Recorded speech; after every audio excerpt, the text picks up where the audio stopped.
Panentheism can account for 7 of the glass slipper's attributes.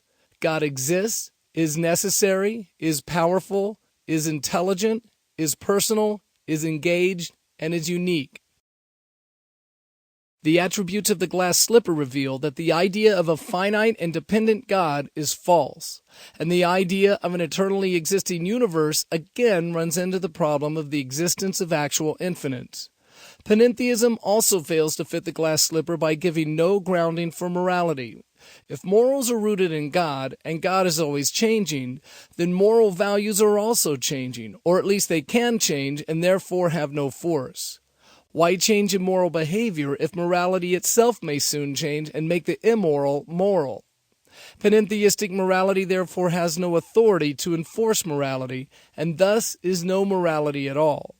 In the end, panentheism fails to account for the features of reality found in the cosmological, design, and moral arguments. Finite Godism describes God as the first cause that is personal, loving, and good. But finite Godism says that because evil exists, God must not be able to control or defeat it. Therefore, God is not all-powerful and is limited in nature. God doesn't like evil, but he can't prevent it from happening.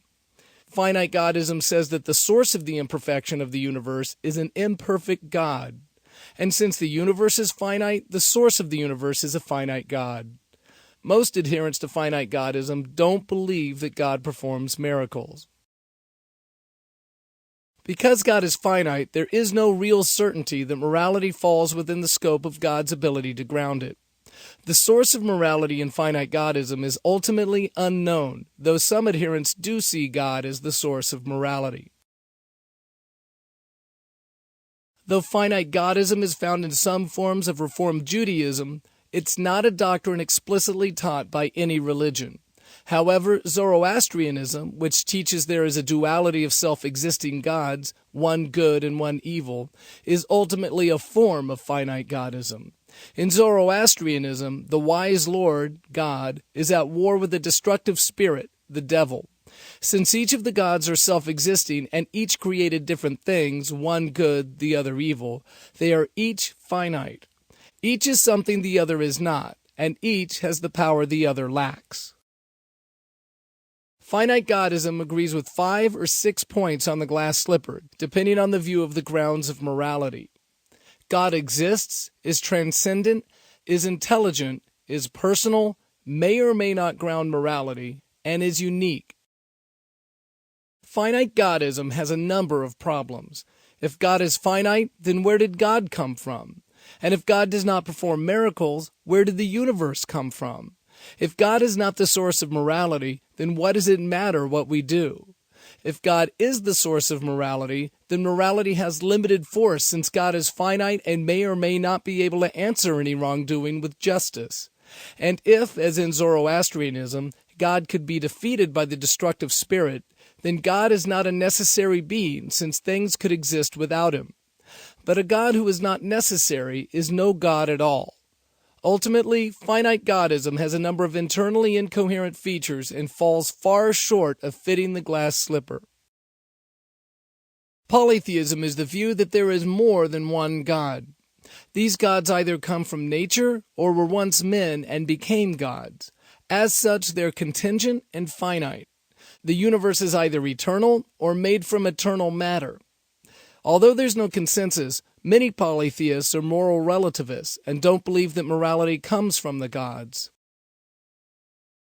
Religions that teach polytheism include Hinduism, Mahayana Buddhism, Confucianism, Taoism, Shintoism, paganism, and Mormonism.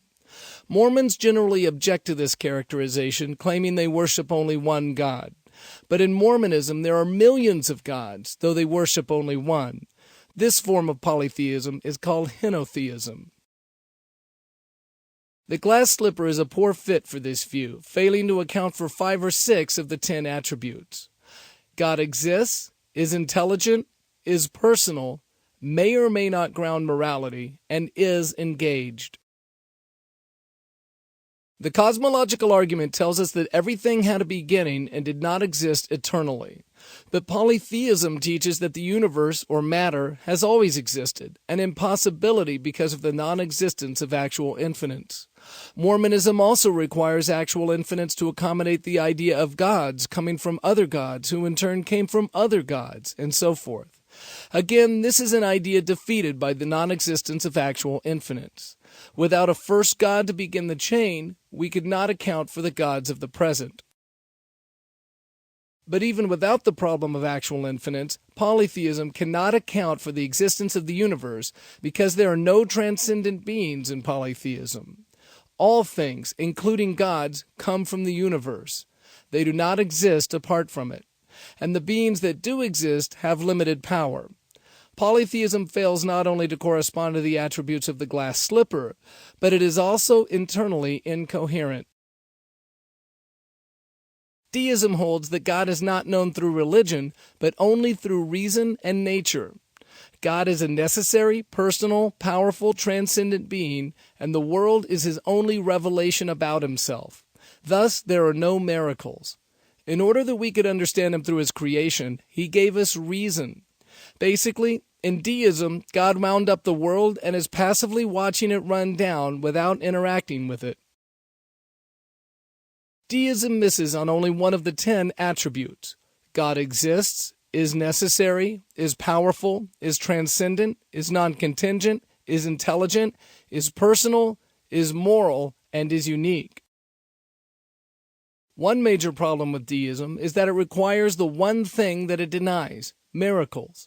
The creation of the world was not a natural act. It required a miracle, an intervention by a transcendent, all-powerful personal being.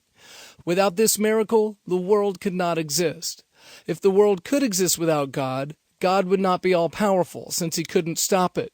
He would not be necessary, and would have no moral authority, since he could not have a purpose for what he didn't create. The result is that deism, though close to fitting our glass slipper, still fails to account for the universe as we find it.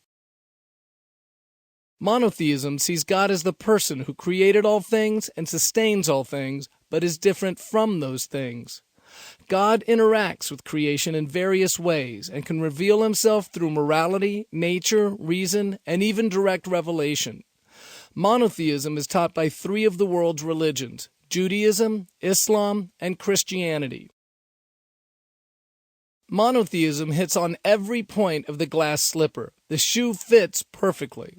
God exists, is necessary, is powerful, is transcendent, is non-contingent, is intelligent, is personal, is moral, is engaged, and is unique.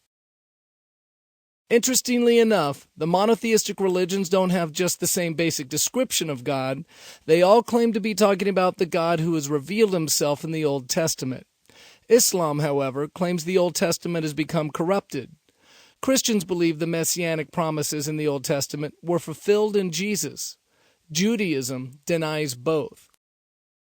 At the core of these differences is who they think Jesus is. And since the vast majority of information about Jesus comes from the New Testament, we should consider its trustworthiness.